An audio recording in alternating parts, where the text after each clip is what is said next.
Quais são os 10 principais produtos que as pessoas têm medo de usar no dia a dia, mas não deveriam? Meu nome é Gustavo Borchardt, eu sou médico dermatologista, tenho feito conteúdos lá no Instagram e também aqui no YouTube, que eu já fiz vídeos sobre vários assuntos diferentes. Aqui no canal você encontra tanto vídeos sobre cuidados com a pele, como também com cabelos, que eu comecei a fazer recentemente. Para membros aqui no canal nós temos vídeos exclusivos, tanto de entender a sua pele, rotinas de cuidado de pele, tem bastante conteúdo lá. E eu decidi fazer esse vídeo porque hoje na internet, tanto lá no Instagram quanto no TikTok, aqui no YouTube, criou-se uma verdadeira indústria do terrorismo. E quando eu digo indústria do terrorismo, é que produtos de pele, muitas vezes não é tão fácil você convencer a pessoa de comprar, porque tem muitas opções por aí. Então uma estratégia que muitas pessoas têm feito, e isso não é de agora, é de muitos anos, é criar terrorismo, fazer você ter medo de algum produto para que você compre outro. Porque o medo mexe muito com a nossa cabeça e é um dos maiores motivadores que tem quando a gente vai tomar alguma decisão. E eu sinceramente acho isso um pouco irritante e até decidi fazer esse vídeo porque tem muitas coisas por aí que não apenas não são perigosas, como são totalmente seguras, e as pessoas têm um medo totalmente fora da realidade. E às vezes os motivos pelos quais as pessoas têm medo é porque elas viram isso ser repetido várias e várias vezes, e chega um ponto que se você vê algo muitas vezes e muitas pessoas diferentes falando, você começa a achar que aquilo ali realmente é verdadeiro. Mas não, tudo que eu vou falar aqui é destrinchando e explicando de onde surgiu, por que estão repetindo, e eu não tenho dúvida nenhuma que muita gente vai assistir esse vídeo e vai continuar tendo medo de todos, porque no momento que você bota medo numa pessoa, é muito difícil desconstruir, porque o medo é uma emoção muito intensa e que gruda na pessoa. Mas de qualquer maneira, como eu acho uma bobagem, e até alguns desses aqui que estão na lista acabam gerando problemas reais e até pessoas sofrendo com doenças reais por isso, eu acho que vale a pena falar de cada um deles. Primeiro, vamos falar sobre os parabenos. E eu não sei se você assistindo aí já ouviu falar de parabeno, não sei se esse nome assusta você, se esse nome traz alguma sensação ruim, mas os parabenos já têm uma popularidade negativa há alguns anos, e aqui a gente teria várias razões diferentes. Vamos começar explicando o que é um parabeno. Parabeno é um conservante. Parabeno é o que coloca nos produtos que nós temos do dia a dia para que as bactérias, fungos e outros bichos não cresçam demais e não causem uma infecção. Então, por isso que os produtos que nós temos, nós podemos botar a mão dentro. Se você tem algum creme hidratante ou algum outro produto, você pode botar a mão e pegar ali, porque tem conservantes naquele produto para não deixar as bactérias que tem na nossa pele crescerem ali e causar problema. Então, esses conservantes nos ajudam bastante. E os parabenos são muito antigos e são muito eficientes. Eles realmente conseguem segurar o crescimento dessas bactérias, fungos e todo esse restante. E também são baratos, eles são usados há mais de 100 anos. A grande questão é, vamos falar sobre áreas diferentes. Primeiro nós temos a parte ambiental. Como eles são baratos e usados em grande quantidade há muito tempo, já se encontrou níveis de parabenos em rios, lagos e outros lugares assim, e algumas partes ambientalistas dizem que eles poderiam ter um impacto negativo na vida marinha, rios e oceanos, outras coisas assim. Então tem essa parte ambiental. Quando a gente fala sobre a pele, tem outros dois ângulos. O primeiro é, algumas pessoas são alérgicas com parabenos, assim como elas podem ser alérgicas a qualquer ingrediente basicamente, e aí causa uma irritação. O terceiro ponto é, os parabenos caíram numa história que começou com desodorantes, e depois eu vou falar um pouco mais a fundo sobre desodorantes, quando começaram a associar com câncer, o que pra mim é a coisa mais absurda e sem sentido de todas, porque os parabenos, assim como muitas substâncias que nós temos na natureza, poderiam interagir com receptores de hormônios, tanto masculino quanto feminino, mas mais pro lado feminino. Só que isso, se fosse numa quantidade gigantesca, se você comesse quantidades gigantes de parabenos, poderia agir em hormônios. Só que essa história ganhou popularidade com a parte do desodorante depois que desistiram de ficar só atacando o alumínio, e muita gente fica repetindo por aí que o parabeno vai ter um efeito hormonal também. E aí, com todo esse conjunto, muitos lugares do mundo começaram a tirar parabenos, as marcas começaram a tirar dos produtos porque as pessoas falam mal, e aí ficou essa coisa gigantesca em relação aos parabenos, como se fosse um ingrediente muito perigoso, ao ponto que muitas pessoas estão ouvindo essa palavra e pensam em algo muito perigoso. Mas na prática a gente tem várias falhas aqui. Primeiro, que essa parte ambiental esquece que no momento que a gente para de usar parabenos, a gente começa a usar outros conservantes, e hoje nós usamos outros que são mais caros, não são tão bons, e a gente nem sabe se eles não são mais perigosos até que os parabenos. porque na prática as pessoas vão continuar usando produtos. Então quando você pensa em trocar por um outro, você tem que também pensar no que o outro vai fazer. Então hoje tem produtos que não usam parabenos, que usam conservantes ruins, e muitas vezes é por isso que os produtos ficam estragando com tanta facilidade. Eu já vi pessoalmente, porque eu faço muita análise de produto aqui, alguns produtos mais metidos a naturais, usando alguns outros conservantes que simplesmente apodreceu, começou a fazer mofo dentro do produto. Então às vezes a pessoa está tirando aquilo ali e tendo um maior risco de ter uma infecção na pele por conservantes ruins, que são mais caros, que também causam alergia e que muitas vezes podem causar mais dano ambiental ainda. Por isso que essa parte ambiental já é um pouco mais complicada. Em relação à alergia, os novos conservantes também causam alergia e a maior parte das pessoas não tem alergia com parabeno. E a parte hormonal já é simplesmente engraçada. Não existe nenhuma comprovação que qualquer pessoa que usou algum produto com parabeno teve de fato uma mudança hormonal. Ou seja, se eu pegar hoje e me encher de produtos na pele, fazer um teste dos meus hormônios hoje, amanhã não vai mudar coisa nenhuma. Tem muita coisa na internet que assusta, porque a pessoa fala aquilo ali, já chama atenção, mas a nossa pele é uma barreira de proteção, a nossa pele não deixa passar quase nada, então teria que realmente usar uma quantidade gigantesca 1000 vezes por dia, e mesmo assim a chance de dar alguma alteração é quase nenhuma.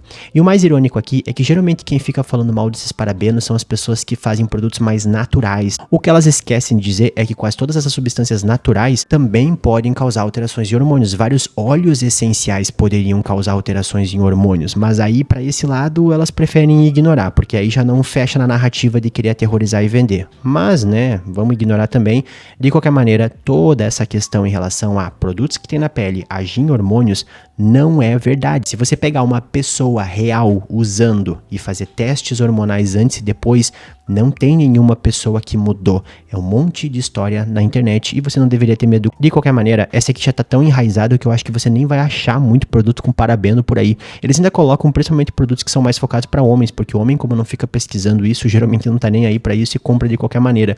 Mulheres, como estão mais antenadas, vão ver que tá sem. Então olha que ironia. Os produtos dos homens podem acabar durando mais e tendo menor risco de ter infecção, porque tem conservantes melhores que os produtos das mulheres, porque elas acabaram sendo aterrorizadas por uma bobagem. Em segundo lugar, tem o terrorismo que se criou em torno de produtos que são derivados do petróleo. E eu já falei sobre isso várias e várias vezes aqui no canal. Os produtos que vêm do petróleo, eles são seguros, porque eles fazem uma destilação e uma purificação de 100%.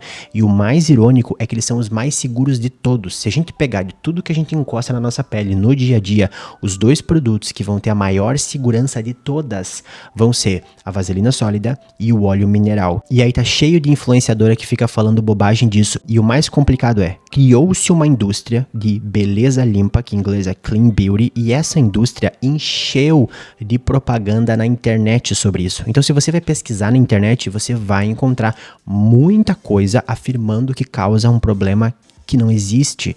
E se você usa essas inteligências artificiais que nem estão usando por aí, ChatGPT e esses outros, eles vão achar esses sites e também vão dizer que tem um perigo que não existe. Então é muito complicado que mesmo se você que está assistindo aí sair atrás, pesquisando, vai encontrar muita coisa mentirosa, coisas que foram criadas para tentar vender outros produtos.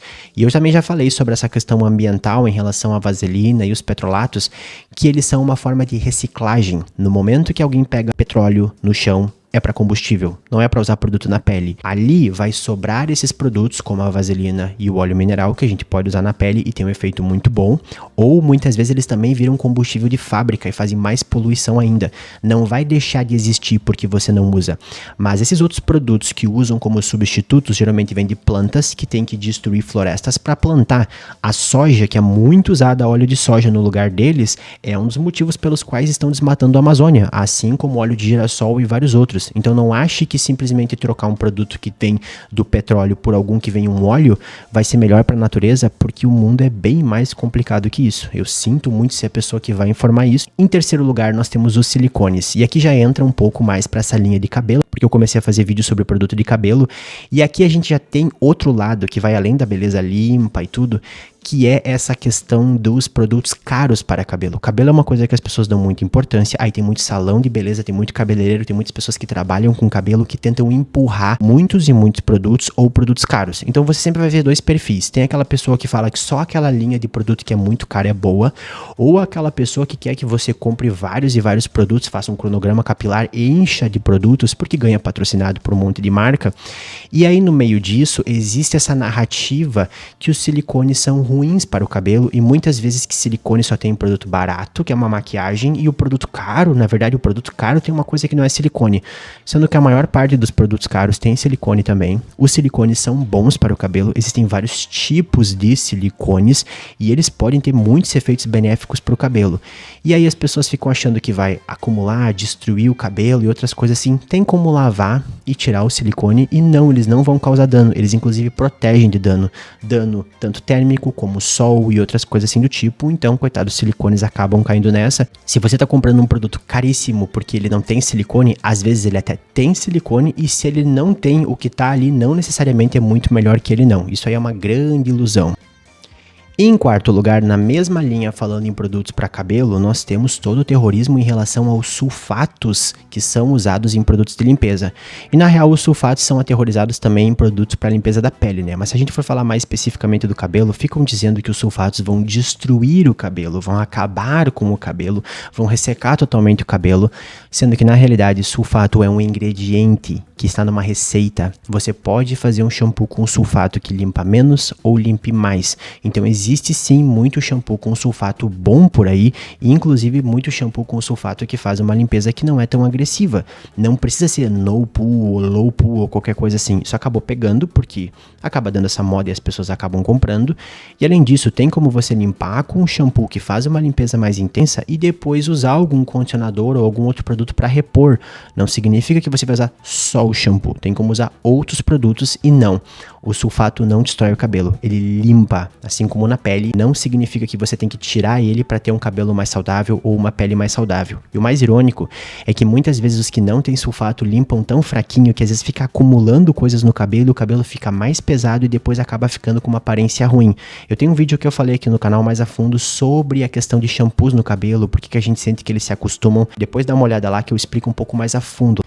Em quinto lugar, nós temos uma coisa que até não pegou tanto aqui no Brasil, geralmente eu vejo mais quem acompanha muita coisa dos Estados Unidos, que são os talcos, pelo risco que o talco teria de ter amianto, asbestos e até causar câncer. E isso inicialmente veio de uma mulher que teve um câncer, que é o mesotelioma, que vem da pleura, que acaba sendo dentro do pulmão, e ela mandou testar e viu que tinha uma quantidade microscópica de asbestos, amianto, no seu talco Johnson's, e resolveu culpar o talco Johnson's, entrou na justiça e aí acabou ganhando. E aqui tem muitas camadas de coisas diferentes para falar. Eu vou tentar ser breve, porque isso não é uma coisa que tem tanta popularidade aqui no Brasil, mas o amianto ou asbestos é uma forma de sílica que a gente usa para tirar umidade, e ele pode sim causar câncer pelo fato que é uma estrutura muito microscópica que quando entra na nossa respiração ele causa uns danos, é como se fosse tipo um espinhozinho que vai raspando. Só que quando a gente vê pessoas que têm um aumento de ter esse mesotelioma, elas geralmente trabalham em fábricas que tem o amianto ou asbestos ou a sílica. Isso porque precisa de uma quantidade muito grande por muito tempo para causar um câncer. Se o talco causasse, a gente veria isso acontecendo mais em pessoas que trabalham em contato com talco. E como é que nós sabemos disso? Porque na prática, no mundo real, pessoas que trabalham muito tempo em fábricas tem mais mesotelioma. Então veja que é muito fácil de encontrar essa associação. Assim como a gente vê pessoas que tomam mais cachaça, tem câncer no fígado, pessoas que fumam mais, tem câncer no pulmão. Agora, se a gente pegar pessoas que têm grande contato com talco todos os dias, que trabalham em ambientes, seja salões ou algum lugar que vai usando talco todos os dias, elas têm mais câncer no mesotelioma? Não. Elas não têm. Então essa associação não existe. E aí tem um pequeno problema aqui. No momento que acontece um processo, que nem aconteceu nos Estados Unidos, quem vai julgar é um juiz, não é um médico. E o juiz pode dar a causa para quem ele quiser. Ainda mais que a gente tem muitas coisas que a gente fica em dúvida. Então não é porque um juiz deu uma causa, que significa que aquilo automaticamente é verdadeiro. Nos Estados Unidos tem muito processo e às vezes os resultados não são justos. E outra coisa importante usam nos Estados Unidos, porque eles têm aqueles sistemas de aquecimento nas casas, bastante amianto, asbestos, a sílica, como uma forma de isolamento. E a região que a mulher morava na cidade usavam muito e a casa dela era mais antiga. Então, muito provavelmente, ela tinha dentro daquele aquecimento que eles têm com ar quente, sílica lá dentro, e ela podia estar respirando e no fim das contas botou na conta do talco. E para piorar, no momento que alguém ganha um processo, muitas outras pessoas com outros tipos de câncer que não tem nada a ver podem entrar com processo também. Se eu não me engano, até teve uma pessoa com câncer no ovário e não faz sentido nenhum, porque não é que vai entrar no pulmão, tipo, para chegar lá no ovário, que processou também. E aí a Johnson's resolveu começar a tirar o talco do mercado, porque se é para ficar perdendo o processo, que acaba sendo um processo nada a ver, que não tem nenhuma comprovação, é melhor parar de vender. Só que aí vem outro problema, que é o mesmo problema que eu falei do parabeno. Se você chega na farmácia e vê que tiraram o parabeno, você acha que o parabeno realmente era perigoso. Se você vê que tiraram o talco, você começa a achar que o talco realmente é perigoso. E muitas vezes eles só tiram porque eles não querem mais se incomodar. E aí as pessoas acham que aquilo era verdade e era uma grande bobagem. Sinceramente, eu não teria medo nenhum de usar talco no dia a dia. Talco é usado há mais de 100 anos e se realmente causasse câncer assim, a gente veria muitas e muitas pessoas e não só uma pessoa numa cidade lá num canto dos Estados Unidos. Não é assim que funciona quando a gente fala em termos de ciência. Mas de qualquer maneira, isso não é uma coisa tão relevante aqui pro Brasil. Agora, o sexto lugar é muito relevante, que é falar que protetor solar é perigoso. E esse aqui já é pura má intenção e ao mesmo tempo desconhecimento. Muitas pessoas associam protetor solar com câncer de pele, primeiro dizendo que quem tem mais câncer de pele usa mais protetor solar. E isso é uma coisa óbvia, porque pessoas que usam protetor solar são pessoas que queimam mais no sol, que têm menos defesa na pele contra o sol e, obviamente, são pessoas que têm mais câncer de pele. Se você comparar com pessoas que geralmente não usam protetor solar, nós podemos ter pessoas que têm uma pele um pouco mais escura, têm uma melhor defesa contra o sol e muitas vezes, por isso, não tem câncer de pele. O risco de câncer de pele não é igual em todas as pessoas. Só que uma coisa importante de entender aqui é que essas pessoas, primeiro, não entendem que o sol causa dano no DNA da pele, e é isso que gera câncer, porque câncer é dano no DNA, e quando nós temos dano no DNA, a resposta que nós temos é o bronze, é o bronzeamento. Por isso que se você pega sol, você vai tendo dano no DNA e a sua pele vai bronzeando. Só que às vezes a pessoa não consegue nem bronzear, né? Tem pessoas que são tão clarinhas que não bronzeiam, aí é pior ainda. Se o protetor solar realmente causasse dano, causasse algo que vai causar câncer de pele, a gente até poderia ter um bronzeamento só de passar especificamente o protetor solar. A substância que tem no protetor solar não é uma substância que causa dano em DNA, ela não tem essa capacidade. Na verdade, ela é tipo uma esponja que puxa energia, calor, que gira aquilo ali e transforma em outro calor. É isso que ela é especializada em fazer. E os protetores ficam na pele, o calor entra, esquenta ele e ele evapora.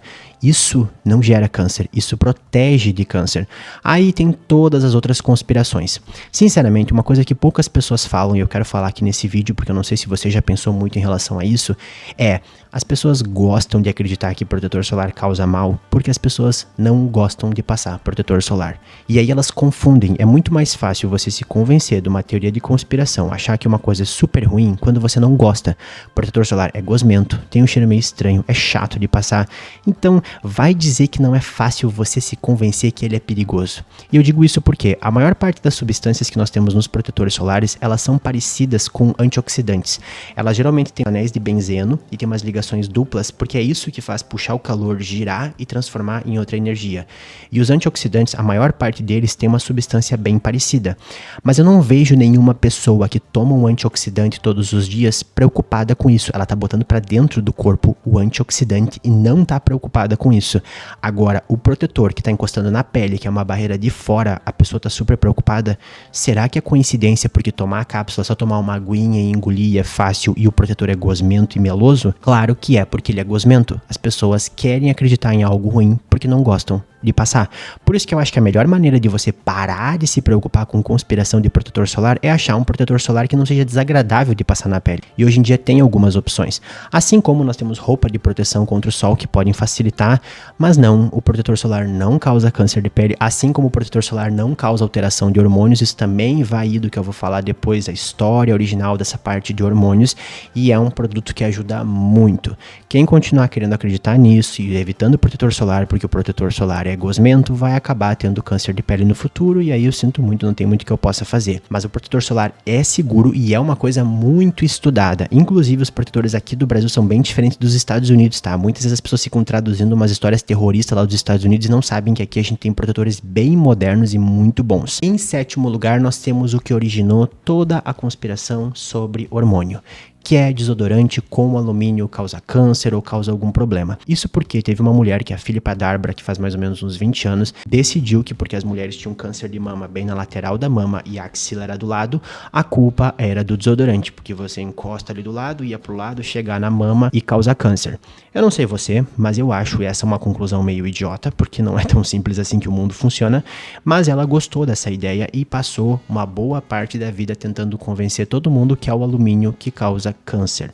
E isso não é verdade por muitas camadas diferentes de motivos. Primeiro, que o alumínio é uma das substâncias que a gente mais tem no mundo. Ele tá para todos os lados. Inclusive já fizeram artigos de revisão vendo toda a exposição que nós temos de alumínio no dia a dia, e o desodorante é quase nada, é menos de 1%. 99% do alumínio que a gente tem contato é da alimentação, água e encostando em outros lugares. E o alumínio não tem um efeito de causar dano no DNA, gerando câncer. Se fosse assim, a gente ia acabar morrendo, porque a gente tem muito contato com alumínio. Alumínio não é um metal pesado, tem muita gente que repete isso na internet, que é um negócio impressionante, e ele não é um metal que causa dano. Se você comparar com metais que realmente causam dano, como mercúrio e alguns outros assim, se você passar na pele, eles vão queimar a pele.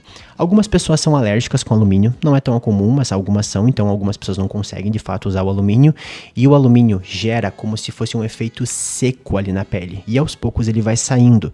Não é ruim usar desodorante com alumínio, não vai causar nenhuma doença, já tentaram associar com tudo que é doença, até quando as pessoas têm infecção na axila, ou até ínguas e outras coisas assim, mas nada disso é verdadeiro. E em relação a usar desodorante com alumínio e causar câncer, já viram, comparando pessoas que usam mais ou menos desodorante, países do mundo que usam mais e menos desodorante, e não tem diferença nenhuma. Isso não é uma associação verdadeira. Então, se você deixa de usar desodorante com alumínio, não vai fazer diferença nenhuma. Mas eu falo dessa mulher porque, a partir do momento que ela percebeu que todos os estudos que fizeram com alumínio não comprovavam nenhuma associação com câncer, ela chegou à conclusão que o alumínio não causava nenhum dano no DNA. Aí ela começou a reforçar a ideia que era a parte hormonal, porque o câncer de mama tem uma associação com estrogênio, mas geralmente é mais associada com obesidade, outras questões assim. Aí ela começou a dizer que os produtos tinham efeito hormonal. Então o alumínio tinha efeito hormonal, aí chegou nos parabenos com efeito hormonal e eventualmente chegou no protetor solar. Então tudo começou com essa idiotice do desodorante com alumínio. Enquanto isso, a maior parte das pessoas no dia a dia hoje usa desodorante com alumínio e não acontece nada. Então por isso que eu digo que se você ficar preso nessas conspirações da internet, você vai começar a viver num mundo alternativo. E esse mundo alternativo, as coisas são muito mais perigosas do que elas são no mundo real, porque a pessoa pode estar com medo de tudo isso, e aí tem coisas super seguras e até algumas que ajudam bastante. Depois, em oitavo lugar, nós temos os produtos com álcool. E álcool, existem vários tipos diferentes. Nem todo álcool é o álcool que resseca a pele, até álcool que a gente usa para queimar, ou aquele álcool que tem no leite de rosas ou leite de colônia. Existem tipos de álcool com efeitos diferentes em produtos. Às vezes é para evaporar mais rápido um produto, às vezes é para diluir, para misturar algum ingrediente. Chegou ao ponto que tem muita marca que tira dos seus produtos tudo que tem a palavra álcool, simplesmente para evitar que as pessoas parem de comprar, porque criou-se uma álcoolfobia, assim por se dizer. As pessoas querem fugir do álcool. A pessoa vai lá, vê uma lista de ingredientes, procura algum álcool, tem um álcool aqui, eu não vou comprar.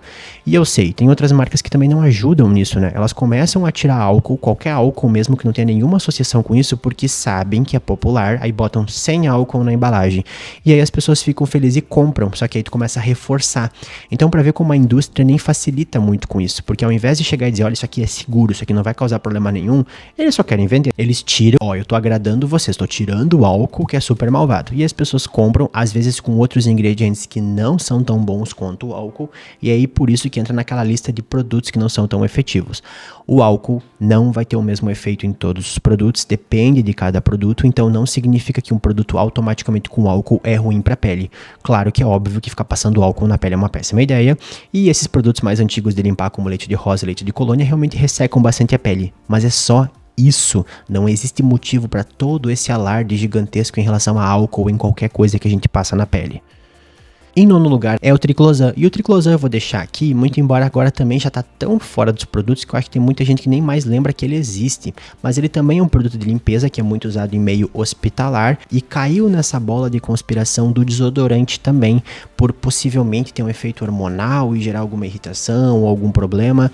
E no fim das contas, coitado, o Triclosan é um ingrediente bom, ainda é usado em vários produtos por aí e não causa esses problemas hormonais, mas algumas pessoas têm um pouco de sensibilidade e alergia com ele. E em décimo lugar, e eu acho interessante falar do décimo lugar aqui, são produtos com cheiro. E aí, essa parte do cheiro, eu sei que nós da dermatologia acabamos contribuindo com isso, porque de certa forma a gente acaba muitas vezes recomendando produtos sem cheiro, porque se você tem um cheiro, tem uma chance maior de ter alergia, porque existem alergias que acontecem com produtos com cheiro, porque muitas vezes o cheiro foi criado na natureza especificamente para afastar algum predador, alguma coisa assim, e a gente gosta e acha maravilhoso porque o cheiro é bom. Mas de qualquer maneira, nem todo mundo tem alergia com cheiro, nem sempre um produto com cheiro vai ser melhor que um produto sem cheiro, e às vezes o cheiro ajuda as pessoas a usarem. Então tem muita gente que usa algum hidratante no dia a dia, que já tá ajudando a pele, e às vezes acaba parando de usar porque vê tantas pessoas fazendo terrorismo com cheiros que pensa que aquilo é perigoso, mas não é perigoso. E agora no meio desses terrorismos começaram a atacar perfumes também, fazer conspiração dizendo que se passar o perfume no pescoço vai pegar a tireoide, que é um negócio inacreditável que alguém acredita nisso. Então, tá tendo toda uma nova onda de terrorismo com cheiros, principalmente que são mais sintéticos. Perfumes e cheiros, o problema é alergia e irritação. Por quê? Eles têm que ter fixador, eles têm que ter a substância ali, às vezes pode ter álcool junto. Tirando isso, se você não tem alergia com cheiro, não tem nenhuma irritação, não vai causar nenhum outro problema. Mas se você tem alguma dermatite, tem uma pele mais reativa, uma pele mais sensível, uma pele mais seca, às vezes trocar por um produto sem cheiro pode ser produtivo. A questão não é ir para os extremos. E quando fazem esses terrorismos que vai causar algum problema de saúde, para tudo que eu falei aqui na lista, existem pessoas que estudam isso. Existem toxicologistas que estudam não apenas quanto tem naquele produto, como também quanto que você usa e o quanto tem em todos os outros produtos que você usa no dia a dia, e geralmente tem uma margem de segurança bem grande. Então o que significa isso? Imagine, por exemplo, se eu pegar alguma substância aqui que nem o parabeno, que estava lá no início. Se a gente pega um produto que tem parabeno, quando a pessoa for estudar para fazer a concentração máxima dele, ela vai considerar que essa concentração máxima que tem que estar ali tem que se unir com todos os outros produtos que a pessoa usa no dia a dia que possam ter parabenos, e ao mesmo tempo, se ela usar todos eles no mesmo dia, ainda tem que usar 100 vezes mais para ser perigoso. Isso é margem de segurança e é isso que o toxicologista faz. E eu acho que tem muita gente que propaga terrorismo na internet que não tem ideia que isso que existe. Não que eu acho que elas se importem, porque no fim das contas o terrorismo é muito mais focado em vender alguma coisa e criar medo do que falar uma coisa científica mesmo, mas nunca esqueça que existem toxicologistas que trabalham com isso, e as pessoas trabalham com isso e levam isso a sério, porque eu tô falando de produtos que as pessoas usam no dia a dia. E você já tinha ouvido falar de algum desses 10 terrorismos? Eu aposto que algum deles já ouviu falar em algum momento. Tem algum que você ainda tem medo? Vai continuar evitando? Deixa aí nos comentários, eu vou deixar aqui um vídeo que eu fiz sobre os maiores mitos que nós temos sobre cuidados de pele e também os maiores mitos que nós temos sobre cuidados com o cabelo. Até a próxima!